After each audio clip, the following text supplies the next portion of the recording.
Hello and welcome to Psychosomatic Conversations. With us today, we have Linda Thackray and Christy Foster. And our topic, which is going to run over about a 3-month period, actually, is about relationships and the dynamic connections that take place through face reading. Looking into a person creates a very dynamic interaction. It enables us to identify how somebody is existing in life at this point in time and attend to them for where they are, rather than our own autonomy of where we're at. It creates a magnificent exchange and certainly opens up many opportunities between ourselves and others. But it also diversifies how I exist in this world.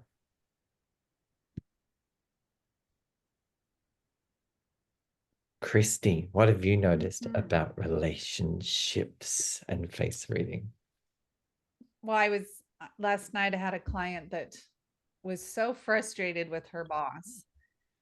And I asked her, I said, well, can I see a picture of her? And so she pulled up a picture because it's on a public site. And I was able to explain why she was frustrated because of how, of the face shape and of her boss and her face shape. Very simply, she nodded her head and she goes, no wonder that's so challenging. And and then we talked about the gifts of both hers and her bosses, and a 10-minute conversation changed her frustration level with her boss to something that she really could see that is possible. She doesn't have to fight against it because it's her boss's face shape, and the challenges she has are part of that. And yet, how to have a conversation with that face shape is what we talked about. So that person could hear her and she could feel understood instead of this, because it had been just this fighting against. And I love the opportunity to be able to share that with people so there's less conflict and more understanding for both parties Yeah, when we just have two. So it's such a wonderful gift, let alone comprehending personal the dance. relationships. Yeah, Mm. just love it. Linda. Yeah, I find face reading is one of the tools that I enjoy immensely working with clients, and in particularly couples. I mean, I enjoy the one-on-ones, but couples bring a completely new dynamic to how to read. And I guess when I first started to work with couples, it wasn't by choice. It was more at like expos or events where the husband or wife would sort of say, or partner would say, can we do this together? Can I listen to what's being said? And to be able to navigate the safe platform of being seen without being judged. And as Christy and Sean were saying, like to notice the nuances on behaviors, not so much on a good day, but when they're not having a good day, so they get to see each other. And I remember really clearly one elderly gentleman and this elderly lady, and I said to we talked about being upfront, and that whatever came up in the conversation. And I said, "Can I ask you a question? When when your wife gets angry, do you leave the room?" And he's like nodding. I go, "You know when you leave the room, your wife feels you don't love her?" And I could just see that this internal frustration that she was experiencing and not being able to communicate, and also the deep sensitive nature of who this man was, that he didn't know what to do when he wasn't in helping mode, because the emotions that wasn't his strong point, right? His strong point was doing and fixing, and when he couldn't do and fix, he wouldn't know what to do, so he would walk out. And even just simply getting them to hold space differently with a simple comment can actually change the interactions with people. And so it's often the nuances that we're working with. It's not necessarily major things that need to change. It's just like a slight twist or shift in an attitude. And someone that's working in face reading, psychosomatic therapy, get to see those patterns of energy and go, what is the default patterns, and how can some of those patterns be felt and move differently through the body to stay present with the feelings of being uncomfortable. And I think that befriending uncomfortability is definitely a psychosomatic awareness that every psychosomatic practitioner, master practitioner, and teacher, becomes an expert at.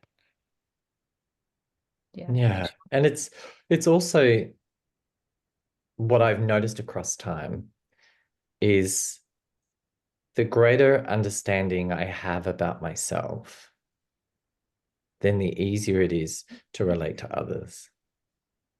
More often than not, if I'm feeling challenged about relating to how somebody is existing, it's usually because I may not have quite understood how something currently exists in life, and I'm having a reaction or a response to it.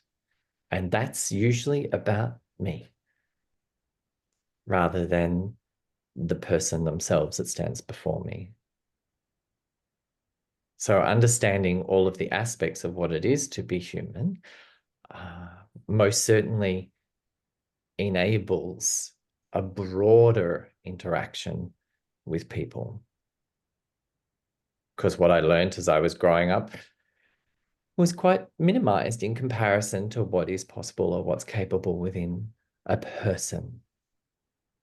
So it's being able to identify each of the different layers of how a person exists and how they occupy those places or spaces most certainly encourages a calling for the entirety of the entire person to come forward, rather than just a fragment or segment of who that person is or their habit of being who they are.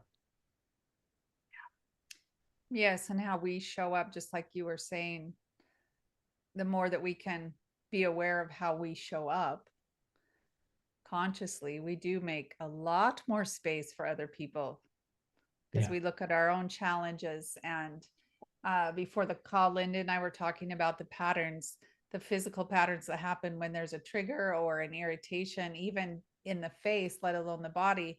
To be aware of that is part of showing up and allowing that internal space without judgment and offering that to whoever you're with. Is the beautiful piece of relationship. Yeah. And without the ability to fully relate to who I am, it does minimize how I relate to others. I remember the first time I heard someone from their perspective rather than my own, and recognized that my previous perception contained a lot of internal judgment that I was projecting out into the world, that other people were actually having this thought or this conversation around aspects of myself.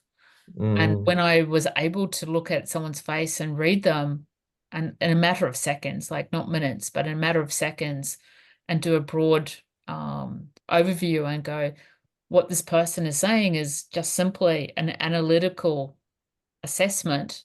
There is no judgment. It was the first time I realized that when you have an ability to look at a person's face, you can sort of see the world through how they view the world. Obviously, it's not going to be quite the same, but you can start to recognize how they see the world as differently to you, and the features, what present, that you can, you'd be able to explain that to them as well. Love it. Love it. And before we came on, there was a few people that put their hands up. Christy, you've met Lynn before, correct? Yes. So let's pin Lynn and explore some features? Sean, if you can pin for everyone and not just pin on your screen. Oh, is there two different ones? Two different buttons. Oh, I'm unaware of how to do that.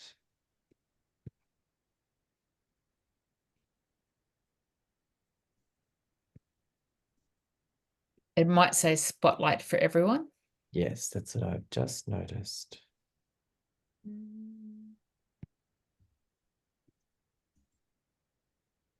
Thank you, Linda.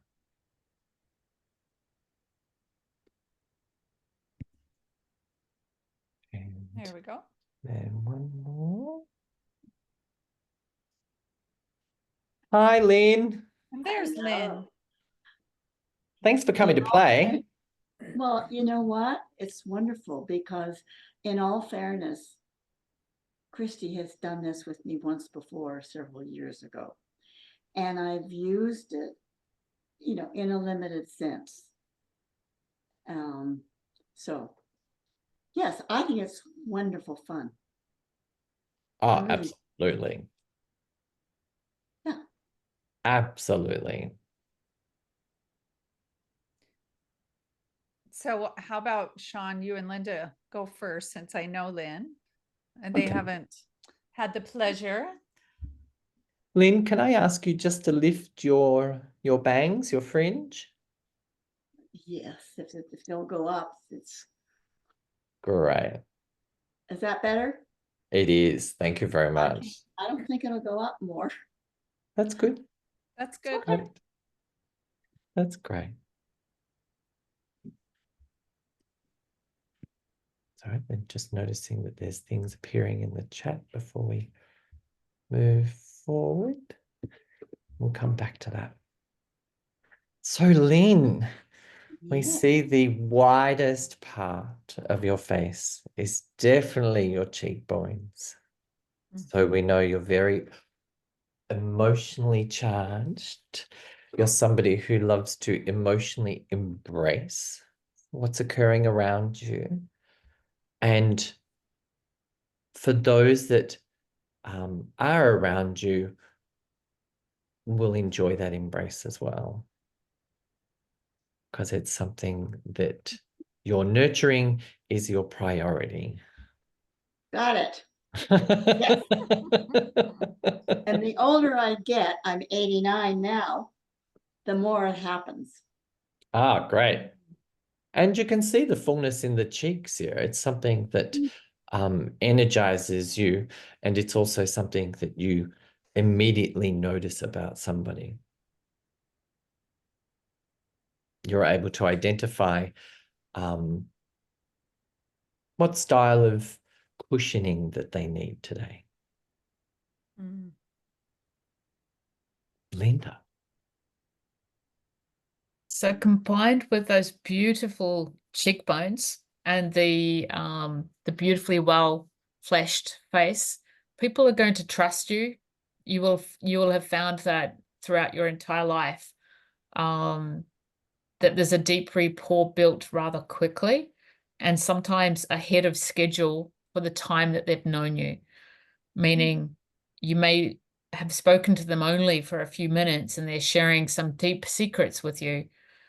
And, you know, this is because you've got the same feature with this being so full and so nurturing that I believe at an unconscious level, you send out a message to people, I am a safe person with your emotions. And the reason I say that is you've got no other feature that says a different story. So if you had other features that said a different story, then that would negate each other, but you don't. Everything that's in your face is congruent with that story. So that very deep ability to build rapport. Interesting, because it happens. Just, you know, yeah, people just talk to me. Blurt it out.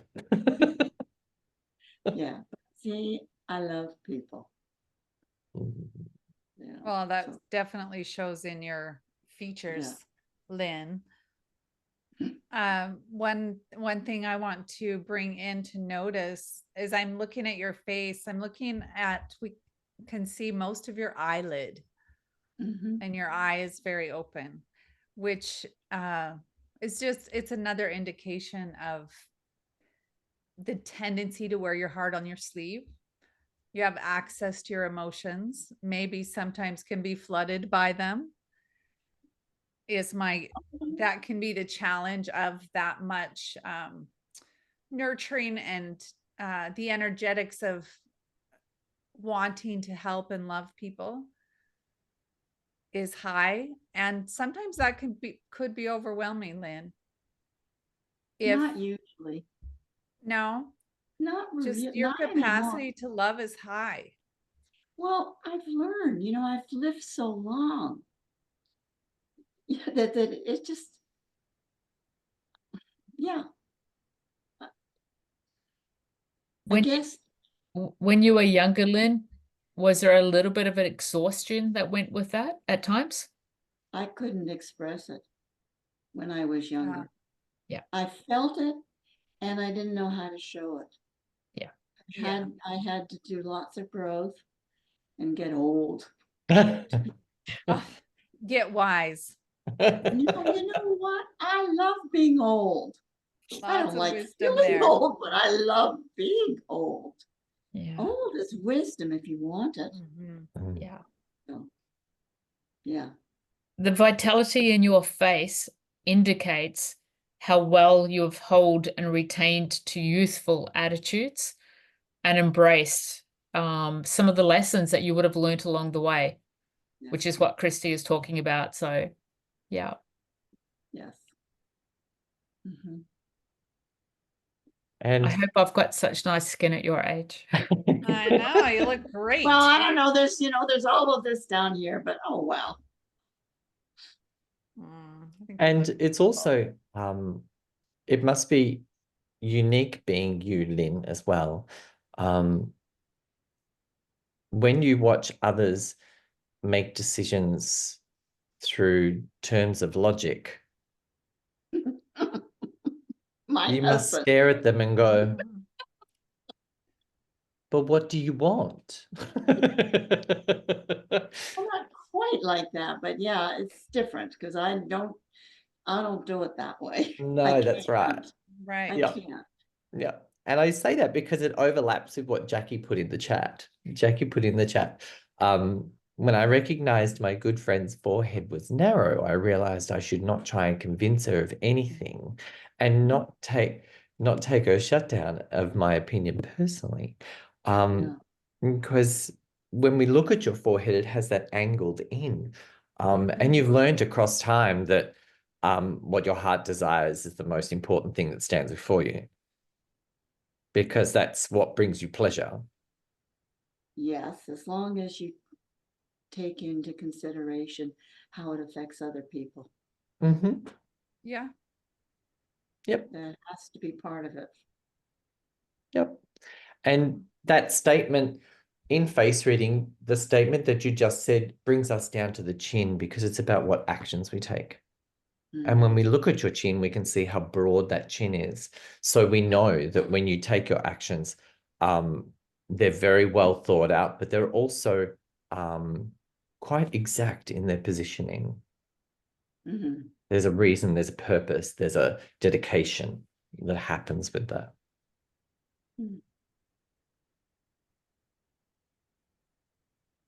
Gorgeous. Is there anything that Christy or Linda would like to add here? I would just like to add, Lynn,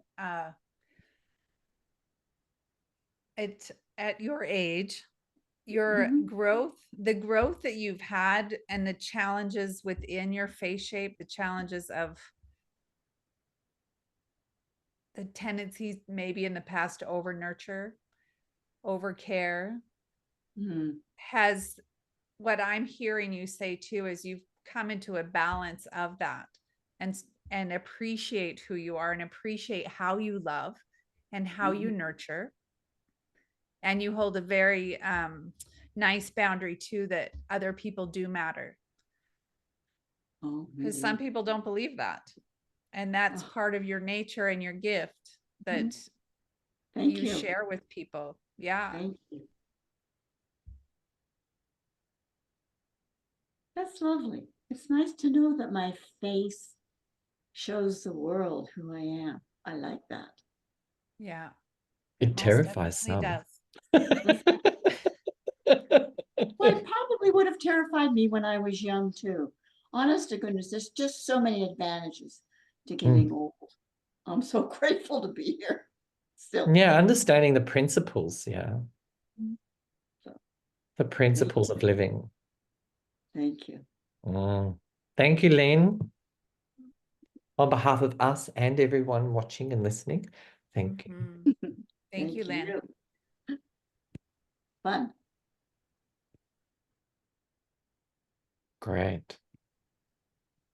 And I'm going to, and it's really interesting when we move into face reading and looking into somebody. There's two different experiences going on. There's what we notice about somebody as practitioners, and there's also the experience of the client receiving. How we highlight something, how we deliver a comprehension of what exists before us, which enables the individual to open up into that space for themselves. So it's like an encouragement for this person to be who they are. Yeah. I think as well, Sean, one of the things that we talk about in psychosomatics is to stay true to what we're seeing. And it really provides a really strong foundation when a client might say, no, that's not me, I can't relate, to actually get a better understanding of what they've heard, or to recognize that what you've said may not have been received in that way. They've heard something different.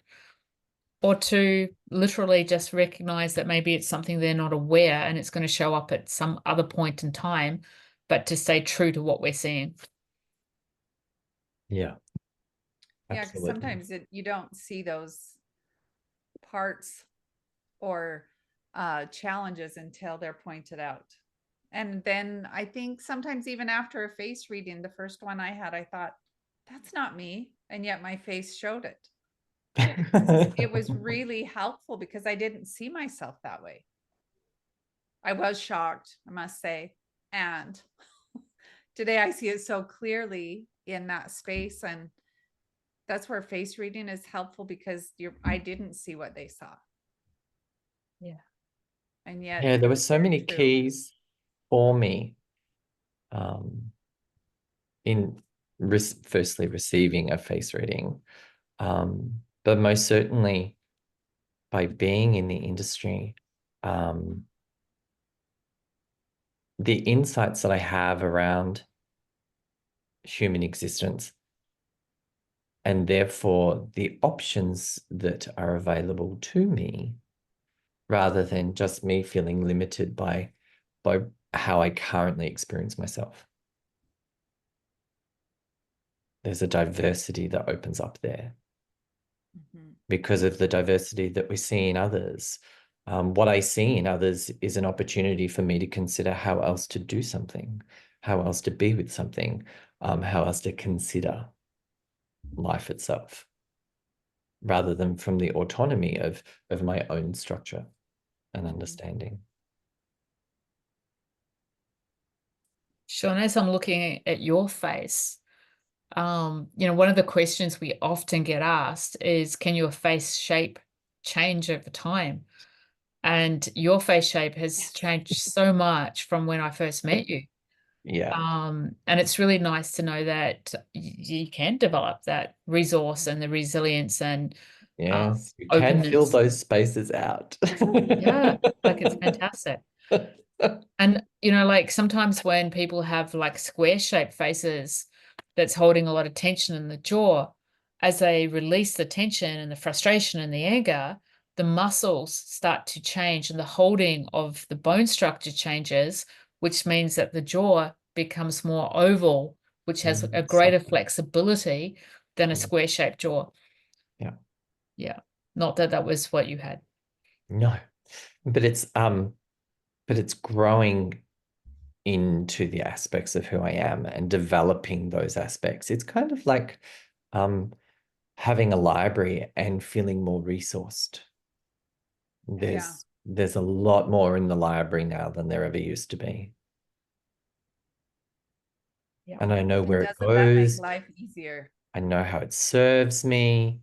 I'm able to utilize that wisdom, that resource in such a different way.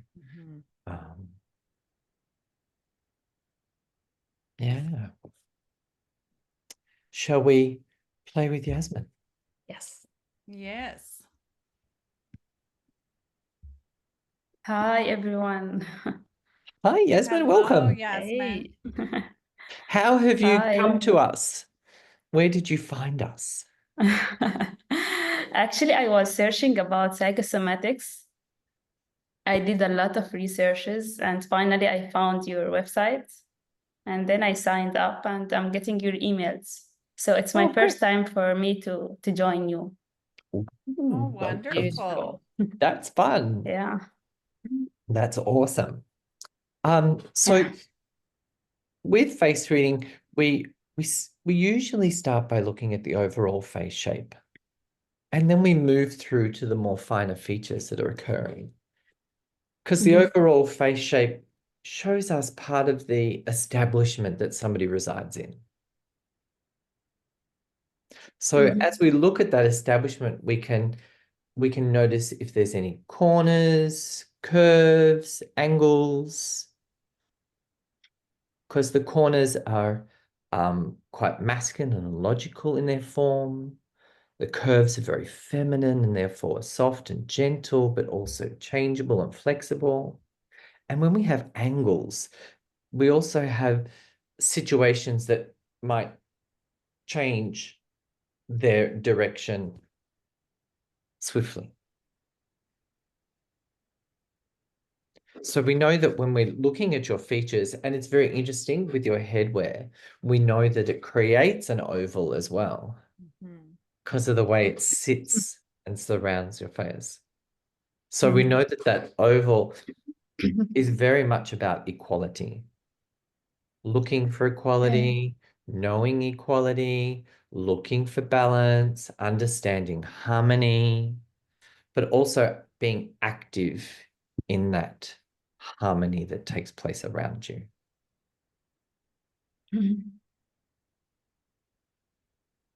Linda. So one of the areas, and of course you'll notice some similarities with your face shape with Lynn as well. So rather than repeat the same thing, some of those areas are going to relate to you as well. And you'll already go, aha, I recognize some of those traits. But the area that's jumping out for me is your eyebrows. And your eyebrows they have a strong density of hair at the front. So closest to the nose and basically about halfway through. They're quite strong and they're somewhat flatter.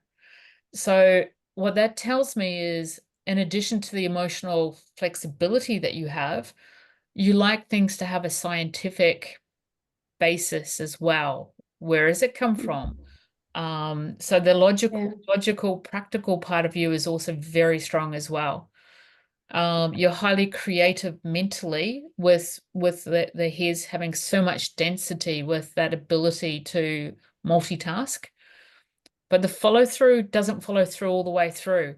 So so what that shows me is you like the start and the middle, the start to the middle of when you are involved in projects, but ideally having other people to delegate to could be ideal, so you don't have to do everything yourself. Yeah, I think it's right. Yes. that initiation of enthusiasm, and then once you've understood something, you're like, okay, I understood that, pass that on. Yeah. Yeah. Because it's not about whether you can do it or not, it's about where your passion lies. Yeah. Exactly, yes. Yeah. And that's Yeah. where we pull in your brown eyes, which are passionate. And I would also say your lips, Yasmin. If we look at your mouth, and the lips are expression and creativity and taste for life. You have beautiful full lips. You're a great Thank you. example of what we're looking at here. And so your ability to express what is in your heart, number one, is something that's important to you. And my guess is you're quite good at it, at expressing what's in your heart when it's a safe environment to express that. Yeah. And Yeah. your heart has a lot of love in it. And that's where we see the tie-in, just so people can see the fullness in the cheek. Like Lynn had, your nurturing and love and capacity in your heart is great. And people know that you love them because you're able to express it based on your lips that I see as well. And let me say, when you feel comfortable in that expression. And I think you'll find that that has a pinnacle for you, because unification is something that you have your sights set on. And I say that because your nose is very community orientated. So when people come together and people unify, that's when you feel as if you are delivering the source of who you are. That's when you feel like you're in your purpose.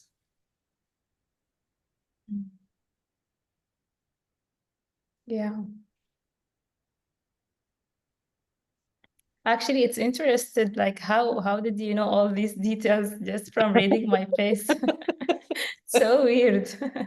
Yes, we know you well. That is why we're here, Yasmin.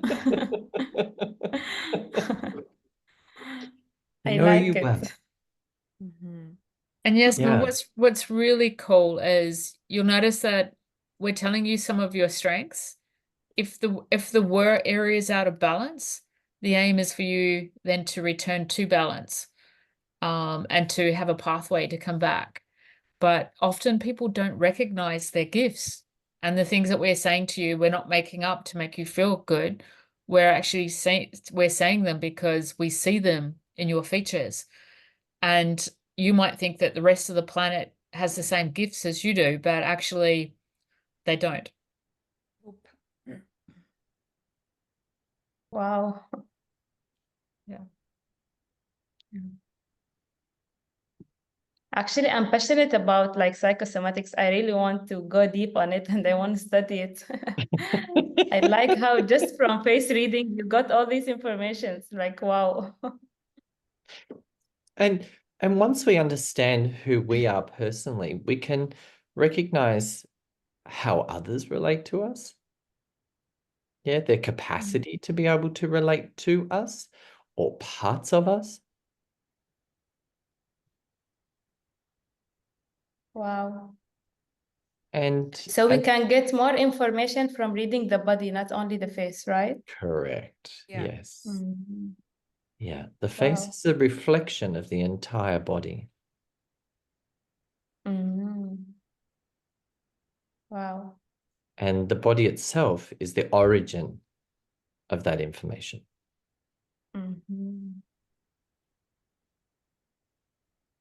Yeah. And learning psychosomatics for new people that are here, you do go through a mapping of your face. So you do learn all of those pieces and a mapping of the body.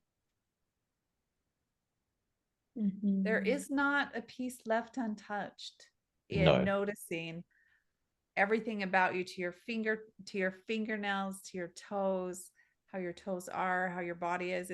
It's a very comprehensive map of who are you. What are the gifts, the challenges, and gives you a much broader perspective to look through. Yeah. Quite How a do we beautiful modality. live within this biological vehicle? Wow. So welcome to our community, Yasmin. Thank you. Thank you so So much. glad you showed up today. Thanks for Thank coming you. to play. Thank you.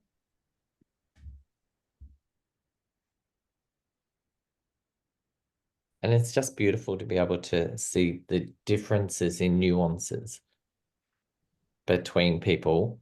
We may have some similar traits, but also how those traits are developed within some, and what other aspects of ourselves, either mentally, emotionally, or physically, enhance that, and in which ways.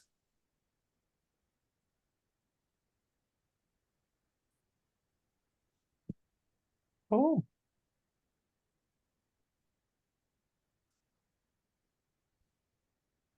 Michael wanted to come and play. Oh, I just pushed the wrong button.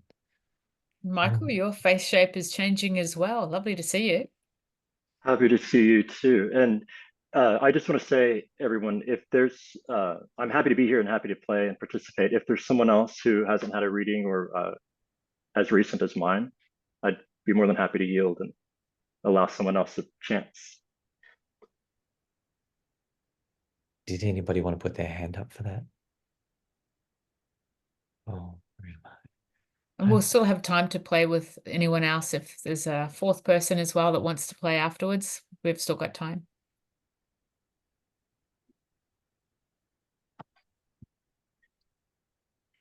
Also, welcome, Michael.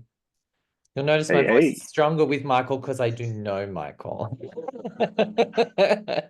Met Michael quite a few times in through the works of psychosomatic therapy. And yes, your face shape has changed quite a lot. Hasn't your chin softened? That's awesome. I was just noticing that. All right. So maybe that's our first thing we can talk about. Yeah. So the chin is the place of what I would say enthusiasm. And it's a place where we deliver ourselves into or manifest into reality. So the shape of the chin shows us the style. And then the flesh of the chin shows us the emotional approach that we have. So as each of you are sitting there, you can already see the four of us, and you'll notice 4 different chins. Mm-hmm. So all those different approaches to how we connect with life. And we can see that with Michael's chin, it's very broad. So when he commits, everybody's going to know he's arrived, yes? It's like kind of creating a wave in a pool. It's like there's this definition and exactness to how he commits to what he's doing. Yeah, and I see Michael's chin is also, it's oval. So it's not flat, it's very much oval, and it looks like it comes a little bit forward. So the oval chin that's forward is often, I refer to it as the advocate's chin. Not afraid to put yourself out, particularly if you see inequality, things that are not fair, particularly where other people are treated unfairly, to have like a reasonably strong voice if needed to stand up for those people and just go, this is not okay. So I refer to that as the advocate's chin. And I want to add into that, Michael, since you've been in our group for a little while, with the advocate's chin, would you say that you have been challenged in the past? Because we're talking about gifts and challenges in the face. The gift is advocating for others. In the past, has it been challenging to advocate for yourself? Yes. I find it easier to speak up for others than it is for me, especially in the past. Less now, but big time in the past. Yeah. And in face reading, that is one of the beautiful parts of it, is what our soul is here to learn is in the perfect body to learn that. And so what you're saying, Michael, what I'm hearing you say is you are learning to advocate for yourself probably every day, because we do learn that. How am I existing in this body in a different way than I did a year ago? In advocating for myself. And that once you do that more often, it makes it much easier to do it for others, but also have boundaries within that, because there's more clarity between where you're at and where other people are at. Yeah, the refinement. Mm-hmm. Yeah, That's the what I'm fine seeing that's tuning. happening with you. Yeah. It's interesting that this came up because I find myself more and more advocating for myself more than I do for others now than in the past. And it just seems like it's more balanced Right. than Yes. in the past. Yes. Yes. Your living breath is for you. And that's often the way, Michael, what we do a lot of for others is the tendency of what we're also looking for ourselves. And then we realize how to apply it. Yeah. And our face shows us that. I think I'm glad that you were an example, Michael, because you've been doing the somatic work for a while now. You're understanding the gift and challenges of your own structure in a very deep way. And it's a lived embodiment versus an intellectual understanding. Yeah. I'm cheerleading over here in the corner of Zoom. We all kind of doing that. It's like, yay. Yeah. If I had pom-poms, I'd use them, but I don't. So. And what about in relationships? Like the subject of our discussion tonight is in relationships. Like, what do you see in my face? Like entering in a new relationship, what would that be like? I think it's really important to take a look at two different aspects. And when I'm doing couples or working with couples, I'd like to take a look at, so how do you show up on a good day with each other? Because we kind of expect that the good days are going to be good. We're expecting that all the positive qualities are going to come through. So how would it be on a bad day? And on a bad day, you might find, Michael, with your nose being quite straight to the point, that your style of interaction could be rather direct. Yeah. So once you start to become aware of the tendency, depending on the type of personality that you are attracting into your world, when they hear that directness, they may feel unloved. Yeah. And so by understanding on how is this going to present to you, it then allows you an opportunity of going, take a breath. This person needs from me to be heard a little bit more. Because when you go direct, you also go analytical, which I'm seeing with your straight eyebrows, right? So you go mind focused a little bit more. Does that make sense?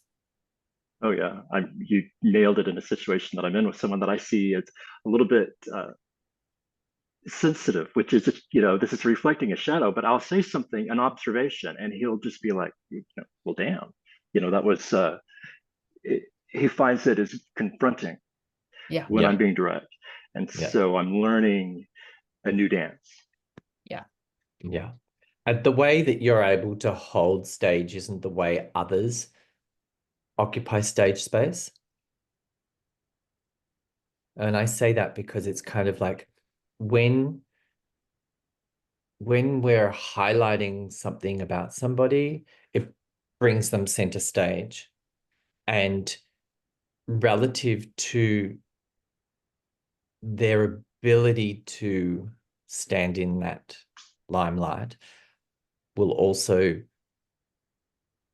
be their ability to receive what's being said. So if somebody is highly sensitive, when you turn up the volume on things, they may actually prefer to withdraw rather than maintain that connection. Mhm. And then the question would be, when they withdraw, where do you go? What do you make that mean? Because then you're looking at the dance of the dynamics of that pattern. Mhm. So some of you may What I feel like notice. Go ahead. what I feel like I'm seeing is like a previous version of myself, which I'm interpreting as something in me that I'm denying I'm seeing in this person. So I'm trying to meet myself and this other person with love, and it's interesting. And Linda, Sean, those were both good points. Thank you, guys. Yeah, and that's what I was about to highlight as well.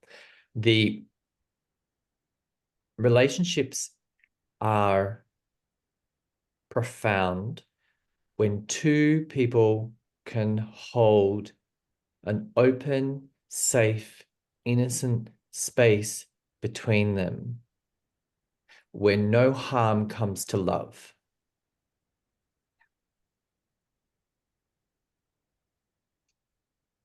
That's when we have an appreciation for somebody else. And that's also when we appreciate the relationship that we're having. Because it's safe for me to bring my innocence forward. I know that it's safe with you. You're not going to crush it. You're going to enhance it. That's relating. Yes. My innocence is for me to care for and protect and look after, not give away to anybody else. I'm willingly sharing it with you. The way that you currently treat your own innocence is the way you're going to also treat mine. I hope that's become very refined by now. But that's what we're learning in our relationships with people. We're noticing their capacity to be able to lovingly address all parts of life. And that's part of the purpose of psychosomatics is if we haven't necessarily understood all the components of life, how can we know that we're relating to it lovingly?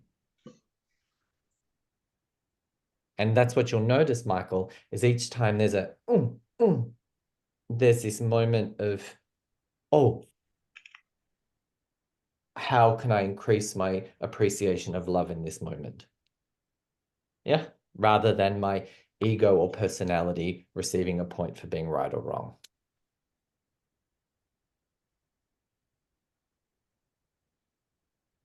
Good example, Sean. That is the dance Thank and the you. learning. Oh, that's the best dance ever. Because there are many intense things that have occurred in our own history that we relate to, but there are also many new opportunities that stand before us. And our ability to be able to enhance ourselves as we interact with life enables the greatest version of myself to become live. That's relating. And then I'm doing that with somebody else. Yeah. And then they're also learning how to do that as well.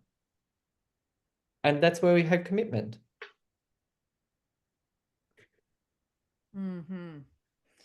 Yeah, my commitment is not to the person. My commitment is to love. Yes. And holding that innocence and I loved how you said that, Sean, of it's your job to hold that innocence as well, personally, and then sharing it with others. First and foremost. Yes. And understanding through psychosomatics that beautiful, delicate space, I think, has the deepest relationships because there's such a deep understanding and respect for how you learn, how you feel in your heart and express, and vice versa, versus expecting them to do it your way. And psychosomatics, when we talk about the throat chakra, we talk about clear, direct communication with sensitivity. Mhm. And often people, when they're learning the language of how to actually communicate my needs, they do it clear and direct, but the sensitivity needs to be fostered. It needs to be grown and allowed for.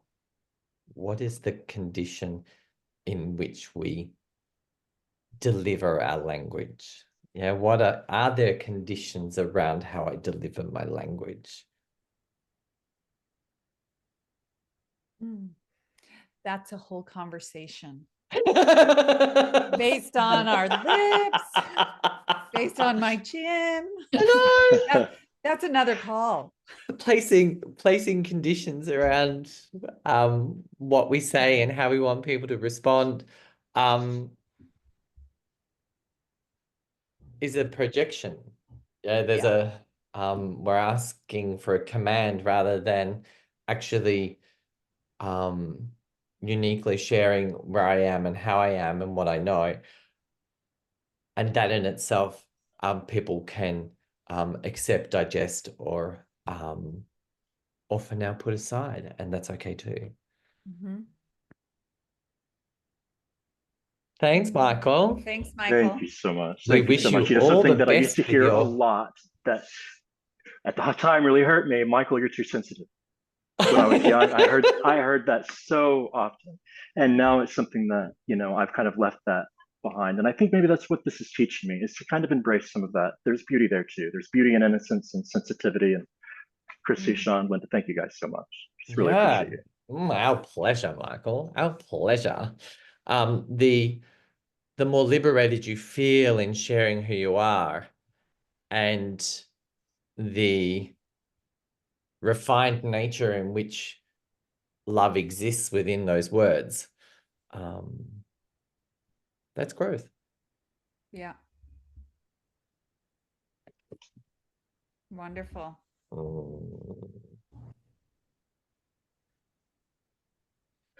Awesome. We've had a lovely time today. We have.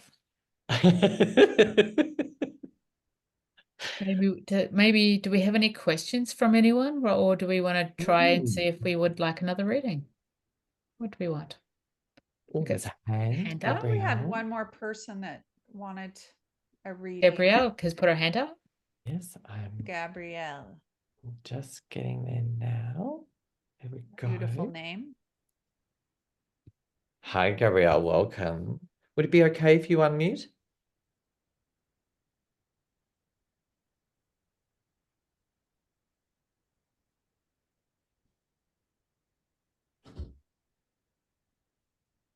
I know it's tricky. Where does it all live? Bottom left. It's a little microphone. Yeah, the little mic.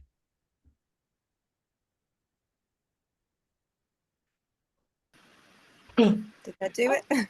Yes. Yay. Sorry. Well done. Thank you. You're welcome. And where do you live, Gabrielle? In Mississippi. Mississippi? Nice. Mississippi. Got You've it. been to Mississippi on that Haven't been down beautiful that river. far yet. I've not been down that far yet. Great.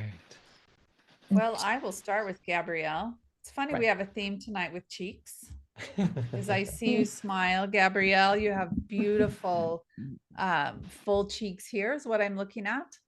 There again, the tie-in. So people who haven't seen it, when you see those full fleshy cheeks, that is a high ability to love and nurture. Sometimes they're referred to as the healer's cheeks as well. Someone who has a gift or talent for different types of healing or modality. And that can be as simple as, like Lynn was saying, people just come into her world. And I think part of that is because they feel loved and nurtured. So there's different aspects to what healing can be and what healing can look like. And one other part that I'll pull in with that is you have more of an elongated face, a rectangular face. So your ability to lead and stand up for people who might need nurturing and love and understanding is innately in you.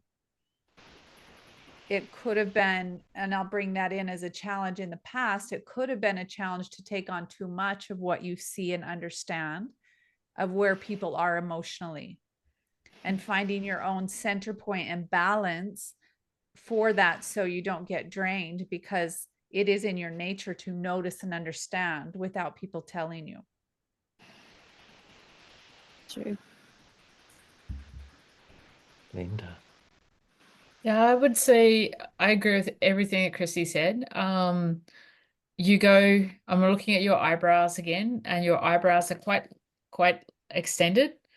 And it represents as well the ability to go above and beyond. And you've got that showing in a couple of places in your face. So the more that you see it, the same theme, the more it gets magnified. So you're not someone who does a job half done. You're a little bit more on the perfectionist side, and you'll go above and beyond.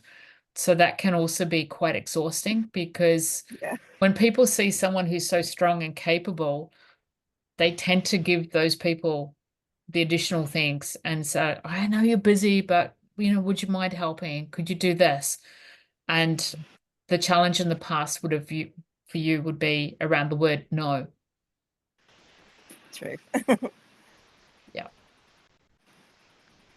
But your face is very dynamic face. Thank you. Yeah. And once again, we see the very strong chin. So when she says yes, she's dedicated to the nth degree, sometimes to your own detriment. Maybe. And I say that because of the mindscape. Your authoritarian style with yourself can be a little too forceful at times. And it doesn't quite take into account some of the more sensitive nature that resides within you. And then you become perplexed. You feel as if you have to choose between them or you. And unless you choose you, your body will tell you to choose you. Oh wow. Yeah, that makes a lot of sense. Right? Yeah. I describe it in a way where we know that we can be delicate and fragile at times, or sensitive. And I say all those words in positive tones. And yet we may not always consider them. Yes? Because of the forthright nature that overrides the sensitivity. And then afterwards, we have an outcome that leaves us with a bit of lethargy or needing space for recovery. Yes. Yeah, because we've gone too hard for too long and didn't consider our own nature appropriately. Correct. Got it. Yeah. And that's how we notice that by how the jaw sits and how the chin sits. They sit slightly differently to each other. Their continuity has a slight disparity. And that's where your will may override yourself. So it's if your body is telling you that it needs rest, please enable the rest. Yes, we know the principles are high. We know that the dedication is essential, but it also requires all of your nature, rather than only some of it. Yes. Giving back some of the love you so freely give to others. back to yourself, and very consciously, I would say, noticing when you give it back, what might that feel like or look like, and to notice that more often would create a little more balance and less fatigue to bring the consciousness into that. Mm. Okay. Does that make It's like sense? being in touch with the Perfect, yes. resource. Yeah. Yeah. Yeah. Perfect. Yeah. I've been working on that a lot lately. Well, and Yeah. that's the beautiful part about psychosomatics. Like Michael was saying, he's been working on that piece. And as we understand that those gifts and challenges in our structure, let alone the soft tissue, it makes it way more easier to work on it. Because if you start having tension in your jaw, or the jaw sits to the side, or an eye starts to shift, it's an indication to you that there's an imbalance happening with either too much doing, maybe not enough expressing.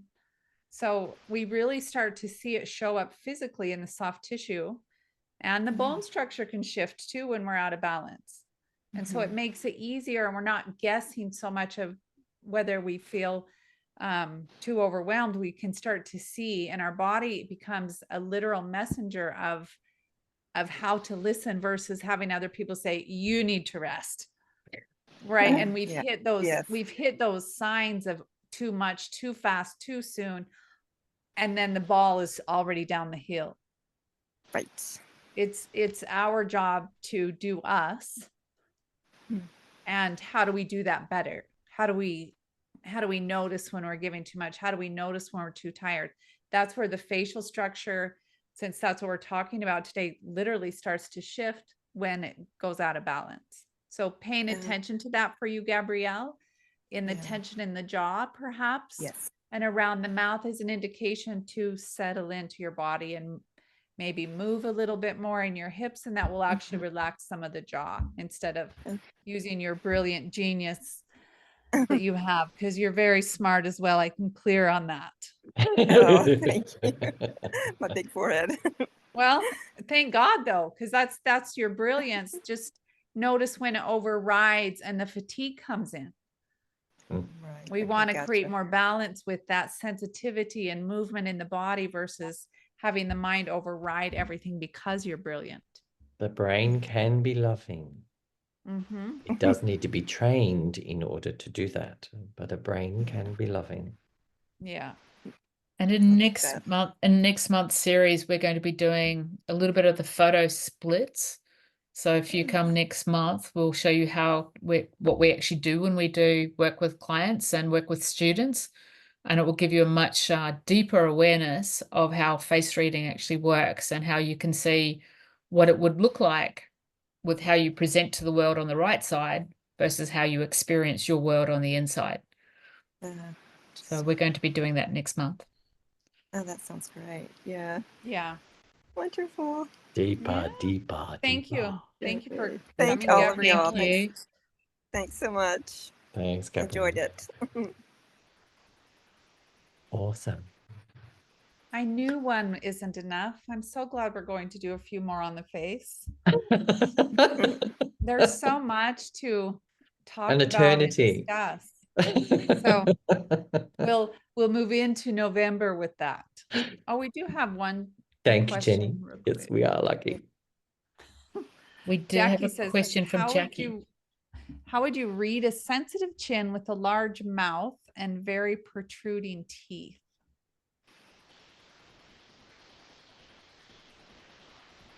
I love that. I would say for me, when I see that face, sometimes it can be the sensitivity is there, and also a little bit more of the extrovert in the teeth with it coming out, and the large mouth. There can be a little bit of push-pull internally about how they are showing up, how they want people to perceive them, especially how people are perceiving them is probably very different than how they perceive themselves, because you have a sensitive chin and you have an extroverted mouth.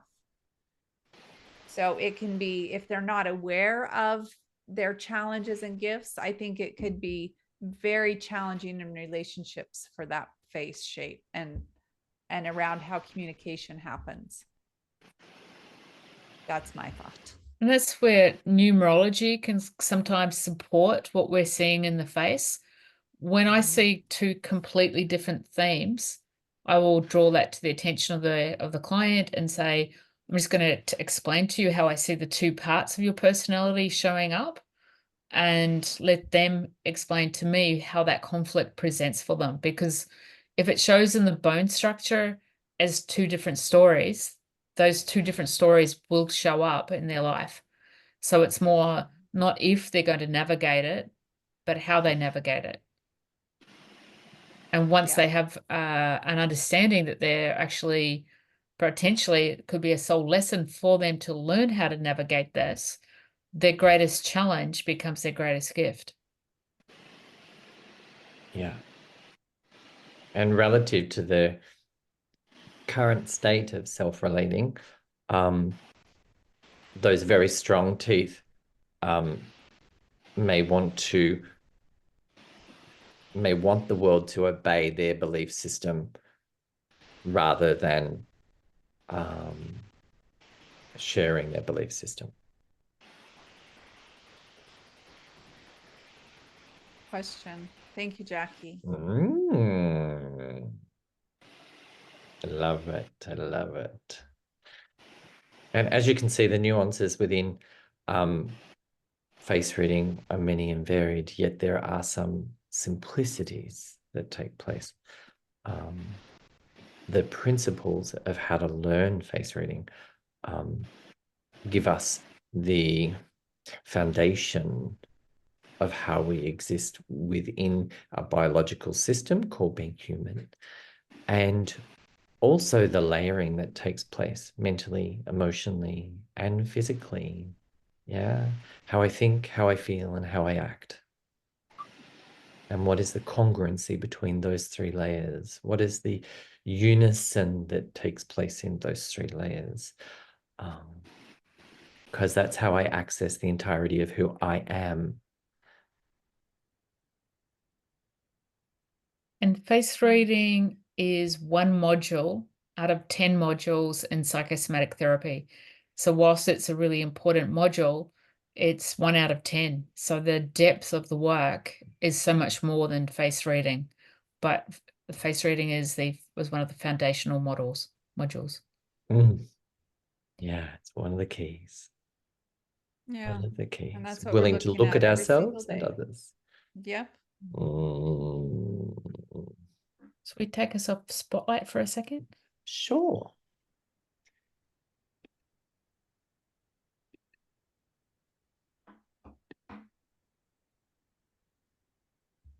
Oh.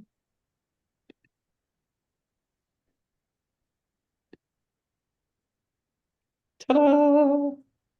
Hi, everyone. Thank you for coming to play today. Yes. Thank you, everyone. We hope to see you next month. And please feel free to share this with your friends. We want to grow our community, and that's how we grow, is by you sharing and inviting people into the group, sharing the video. We really appreciate it that you can do that. So thank you. Thanks, everyone. Okay. Bye, everyone. Good night. Bye. Thank Good you. Thanks so morning. much. You're very welcome. Bye.